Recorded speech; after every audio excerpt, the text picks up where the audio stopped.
Hai, Assalamualaikum gang, selamat pagi. Hari ni korang bersama YB di tepi pantai yang cantik dan indah. Hari ni kita akan adakan program gotong royong perdana bersama jabatan-jabatan yang berada di Pulau Tioman seperti TDA, Alam Flora dan lain-lain jabatan. Okey. Tengok ni geng, Tompat Kampung Juara pun ada join. Ini Radin, supervisor Alam Flora, dan ini budak-budak Alam Flora yang lain. Hai, Tompat Juara happy semacam je nak gotong royong tu. Kita mulakan majlis dengan ijab dan kabul. Salah tu, kita baca doa dan ucapan daripada bos Alam Flora Pulau Tioman. Aku tak suka sangat bos Alam Flora disebabkan dia habis sampah dalam Pulau Tioman. Sekarang sesi pembagian kawasan dan kumpulan telah diberikan. Ini Cik Ani, dia mengajar budak mengaji tau. Hai, belum buat kerja dah minum air. Okey, kami dah start nak mulakan aktiviti gotong royong ni. Alah, Kak Jepam ni sibuk je lah nak masuk frame. Ini sesi awal kita, tak banyak sampah yang kita dapat. Korang tengok betapa bagusnya Alam Flora buat kerja dalam pulau ni. Sampai sepanjang jalan ni tak banyak sampah tau. Memang bersih gila. Sampaikan kami berjalan sampai ke hujung Kampung Tekik, susah nak jumpa sampah. Kami masih berjalan memburu mana-mana sampah yang ada. Manakala akak-akak Jepam masih sibuk bercerita. Jangan biarkan aku menderita. Jika tiada niat, jadikan aku raja. Gurau-gurau je, jangan marah ya Kak Jepam. Kami tengah runding nak ambil sisa yang ada.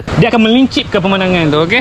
Apa ni, buang sampah dah longkang, aku turun dan kutip. Diorang ingat tong sampah ke? Kalau aku kutip duit ni dah lama dah kaya. Tapi kalau kat tanah besar, ni semua duit ni. Semua boleh jadi duit. Disebabkan ni dalam pulau, semua susah. Semua perlukan kos. Nak kutip perlukan kos. Nak bawa masuk perlukan kos. Nak bawa keluar, lagilah perlukan kos. Tapi aku tak faham dengan mentaliti manusia. Mentaliti monyet. Monyet yang monyet ke? Atau dia yang monyet? Jangan sampai aku yang jadi monyet. Sorry lah geng, kalau aku dah membebel, susah aku nak berhenti tau. Pernah sekali tu aku membebel lama sangat. Pulau Tioman ni sampai bergegar tau. Banyak ke sampah tu Radin? Wah, akak Jepam pun ada. Akak Jepam kutip sampah dalam semak. Biar dia yang kutip. Dia kan Jepam. Kalau nampak ular, dia boleh tangkap. Noh, sampai jatuh kakak Jepam tu. Siapa punya kerja buang sampah dalam semak deh? Tugas aku tarik signboard. Siapa pula yang patahkan signboard ni? Itulah Coral Island yang kita bawa orang pergi snorkeling. Bosan tak ada sampah? Tak ada lah. Tioman bersih lah. Rugi lah korang tak datang Tioman. Dah selesai. Sekarang kita turun bukit. Motor tak ada brek. Kumpul sampah setempat. Nanti biar lori yang kutip tau. Wah, cari sampah kan? Memang tak jumpa. Sampah tu ada tapi dalam rumah orang. Tepi-tepi jalan ni memang tak jumpa lah sampah. Masjid atas bukit ni memang tak ada apa lah. Setakat pokok-pokok yang bekas orang potong tu je. Sekarang kita gotong royong sampai rumah Opah pun kita gotong royong kan. Nampak? Opah tengah buat kerja. Betul. Opah cakap tak tolong orang tua. Ni Opah saya ni. Jalan kau ya tu.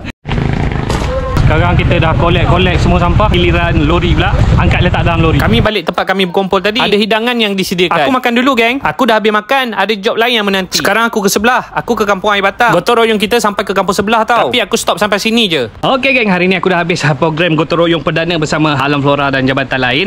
So sekarang giliran aku untuk review. Nanti aku tunjuk video review kat korang. Sekarang aku balik rumah dulu ya. Aku tumpang semua orang. Bye.